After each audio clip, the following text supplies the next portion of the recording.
Everyone, good morning. তো নতুন বছর শুরুতে ফিস্ট হবে না সেটা হয় নাকি? যদিও ফিস্টটা জানুয়ারির ফার্স্ট উইকে হয়েছিল, তোমাদের কাছে এখন দিচ্ছি কারণ আমি একটু লেটুস আছি।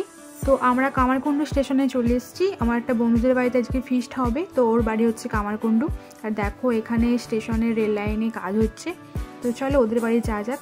তো স্টেশন থেকে ওদের বাড়ি যেতে হেঁটে 5 মিনিট লাগবে। তো আমরা 16-17 জন ছিলাম, সবাই এখানে ছিলাম না, বাকিদের এখানেই বাড়ি ছিল। তো আমাদের বলেছিল 5 মিনিট লাগবে হেঁটে যেতে, কিন্তু আমরা 10 মিনিট হেঁটেছি। তো ওদের বাড়ির কাছে চলেই এসেছি। যেহেতু সকালে অতটা হাঁটা অভ্যেস নেই, তাই একটু হাঁপিয়ে গিয়েছিলাম। দেখো সব বন্ধুরা আবার চলে এসেছে। সত্যিই খুব দারুণ লাগে যখন সবাই মিলে একসাথে কোনো ফিস্ট করা হয়। তারপর মুড়ি খেয়ে নিচ্ছিলাম কারণ খিদে পেয়ে গেছিলো খুব। তারপর সবজি কাটতে বসে গিয়েছিলাম। দেখো আমরা সবজি কাটতে বসে কত আনন্দ করছিলাম, কত মজা করেছি। সত্যিই খুব দারুণ লাগে, আমার সেই দিনটা খুব দারুণ কেটেছে।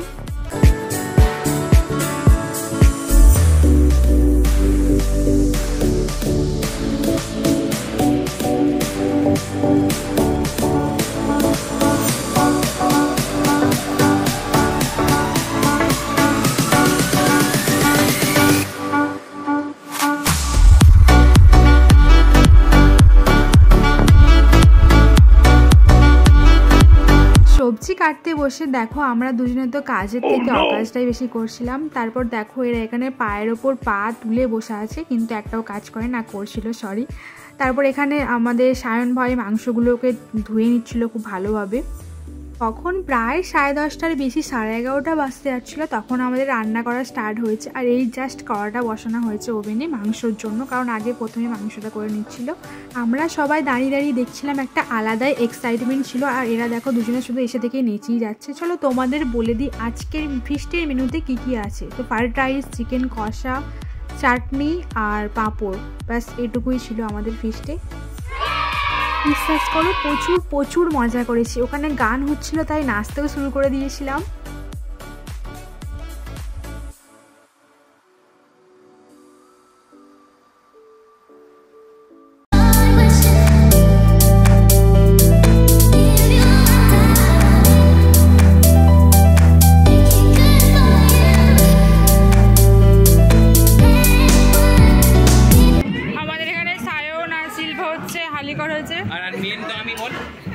আর এই হচ্ছে দারোগা বাবু।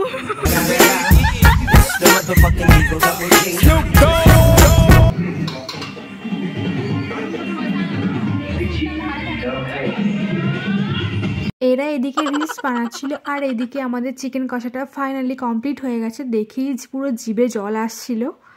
কড়াটা ছোট, তাই টমেটোগুলো দেওয়ার আগে কড়ার মধ্যে আগুন উঠে গিয়েছিল, আর সেটা ভিডিও করার জন্য ক্যামেরাটা অন করেছিলাম, কিন্তু টমেটোগুলো দেওয়ার পর সেটা নিভে গেছে, তাই করা হয়নি। আর আমাদের রাঁধুনি মনে রেগে গেছে, তাই টমেটোগুলো ছড়িয়ে দিচ্ছিল। টমেটোর চাটনি হয়ে যাওয়ার পর পাঁপড় ভাজা হচ্ছিল, আর সব শেষে আমি একটু হেল্প করে দিচ্ছিলাম।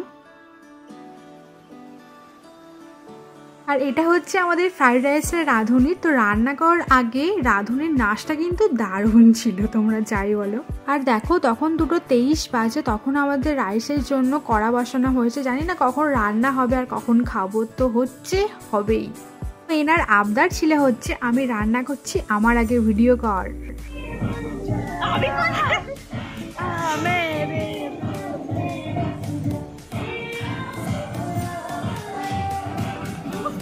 রাইসটাও পুরো রেডি হয়ে গেছে, আর তখন বাজে হচ্ছে 3:30। প্রচণ্ড খিদে পেয়ে গেছিল।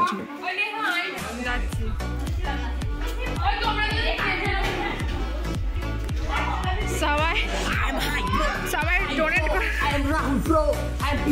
ঠিক আছে,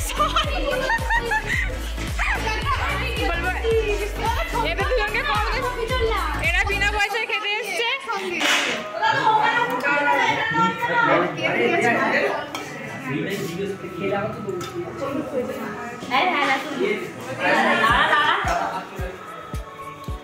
এই যে বন্ধুরা একটু মুখ তোলো দেখি। আর চিকেনটা রাইসটা দারুণ হয়েছিল, সত্যি বলছি। সবাই তো পুরো জমিয়ে খেয়েছি।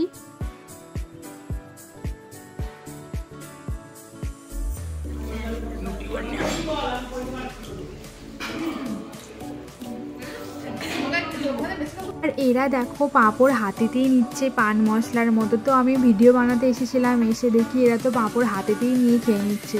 তো এদের খাওয়া শেষ হয়ে গেছিলো। লাস্টে খাচ্ছিল, কারণ এরা পরিবেশন করছিল তাই। তো চাটনি, আর বাবাই তো মাংস খেয়ে যাচ্ছে, তাই বলছে যে এত খেয়ে নিয়েছে চাটনিটা আমাকে একটু অল্প করে দে। তো যাই হোক, চাটনিটাও খুব সুন্দর হয়েছিল, সত্যি রান্নাগুলো খুব সুন্দর হয়েছিল।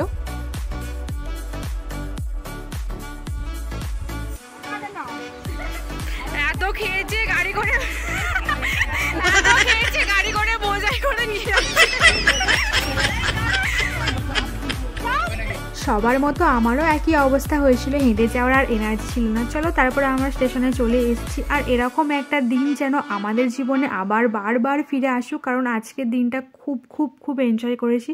চলো ব্লগটা এখানেই শেষ করছি, ভালো লাগলে চ্যানেলটি সাবস্ক্রাইব করে দিও। আর এখান থেকে দেখো সানসেটটা দেখতে কি দারুণ লাগছে।